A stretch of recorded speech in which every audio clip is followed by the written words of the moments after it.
एक दिन निम्मो नाम का एक चोर गहनों की दुकान से चोरी करके जा रहा था।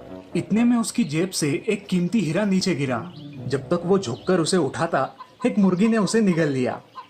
अरे अरे रुको, मेरा हीरा! हे मुर्गी, रुक!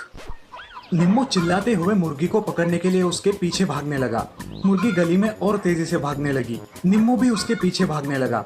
मुर्गी एक हिंडोले पर चढ़ गई। निम्मो भी हिंडोले का चक्कर लगाने लगा।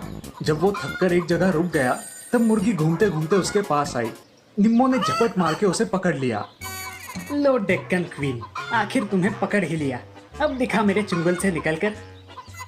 तब मुर्गी ने उसके चेहरे पर जोर से तोच मारा।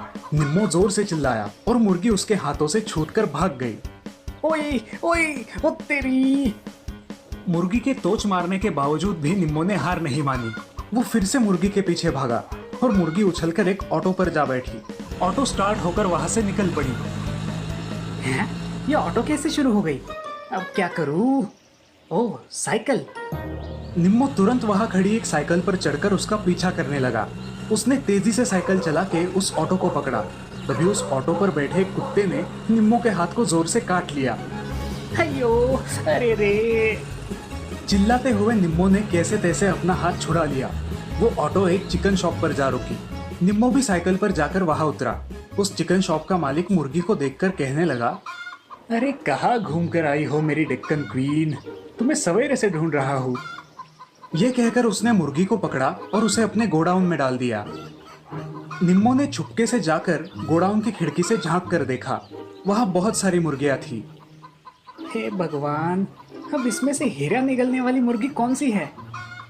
निम्मो परेशान हो जाता है।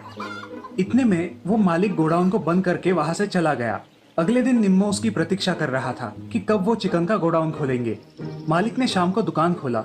निम्मो तिलमिलाता हुआ वहां आया। ये क्या, आपने सुबह से दुकान क्यों नहीं खोला? अरे भाई, ये मेरे लिए पार्ट टाइम बिजनेस है। मैं ऑफिस से लौट के शाम को सिर्फ 1 घंटे के लिए दुकान खोलता हूँ। जितनी मुर्गी बिक जाए उतना बेचता हूँ। इतने में वहां एक आदमी मुर्गी खरीदने आया। भाई साहब, एक अच्छी वाली मुर्गी देना। हाँ, 5 मिनट रुकिए। मालिक ने एक मुर्गी को पकड़ा और तभी निम्मो के मन में विचार आया। ओह, अगर ये मेरी हीरे वाली मुर्गी होगी तो? ये सोचकर निम्मो उस मुर्गी को खरीद लेता है। ऐसे ही एक एक करके निम्मो सारी मुर्गियां खरीदता है और उन्हें कटवाता है, लेकिन उसे उसका हीरा नहीं मिलता। ओह, अब क्या करूं? देखिए, मुझे ये मुर्गियां पसंद नहीं आई है। मैं कल फिर आऊंगा और मुर्गियां खरीदूंगा। निम्मो का अजीब बर्ताव देख के दुकान मालिक अचरज में पड़ता है। क्या अजीब आदमी है, लगता है सठिया गया है। निम्मो हर रोज उस दुकान में आकर किसी और को मुर्गी खरीदने नहीं देता था और मुर्गियों को कटवा के उनमें हीरा ढूंढता था। आज जरा देर हो गई, किसी को मुर्गी नहीं बेची ना? किसी को नहीं बेचा, पर साहब बिरयानी बना रहे तो उनको मुर्गी मुफ्त में दे दिया। निम्मो ने तुरंत वहां बची हुई मुर्गियों को कटवाया, लेकिन उनमें हीरा नहीं मिला। यानी जो मुर्गी साहब लेके गए, उस मुर्गी ने हीरा निगला होगा। यहाँ साहब की पत्नी ने उस मुर्गी को काटकर बिरयानी बनाई। तभी निम्मो दाढ़ी मूछ लगाकर भेष बदलकर उनके घर आया। जी, आप कौन हैं? मैं सीआईडी अफसर सक्सेना हूँ। आपके घर एक केस के सिलसिले में आया हूँ। वो हीरे की चोरी का केस है ना? यकीनन ये उस निम्मो ने ही किया होगा।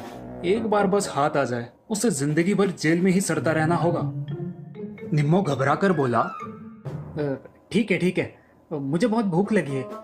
बिरयानी हो तो खिलाइए ना। आप कैसे जानते हैं हमारे घर बिरयानी बनी है? ठीक है, आइए साथ में बैठ के खाते हैं बिरयानी। दोनों डाइनिंग टेबल पर बैठते हैं। साहब की पत्नी बिरयानी के बर्तन लेकर वहां आती है। निम्मो बेसब्री से उस बर्तन की ओर देखता है। साहब की पत्नी उसकी प्लेट में बिरयानी परोसती है। निम्मो उस प्लेट में हीरा ढूंढने लगता है। बिरयानी खाना छोड़कर क्या ढूंढ रहे हैं सर आप? कुछ नहीं, बस यही चेक कर रहा था कि चावल में कंकर तो नहीं है। निम्मो साहब की प्लेट छीन के उसमें भी हीरा ढूंढने लगा। बाद में बर्तन को भी छीन लिया और उसमें भी हीरा ढूंढने लगा। तभी साहब की पत्नी बोली, अजी मैं बताना भूल गई, जब चिकन को काटा तो उसमें से ये चमकता हुआ पत्थर मिला। हीरे को देखते ही निम्मो खुश हुआ। अरे, ये तो हीरा है। निम्मो को साहब और उसकी पत्नी शक की निगाह से देखने लगे और साहब ने तुरंत उसकी नकली दाढ़ी खींच ली। क्यों रे कमीने, तो तुम्हारे चुराए हुए हीरे को इस मुर्गी ने निकला था और इसे हासिल करने सीधे इधर चले आए, लेकिन उस मुर्गी ने पकड़वाया है तुम्हें। अब चलो जेल की हवा खाओ। और इस प्रकार साहब ने निम्मो को पकड़ लिया और जेल में डाल दिया।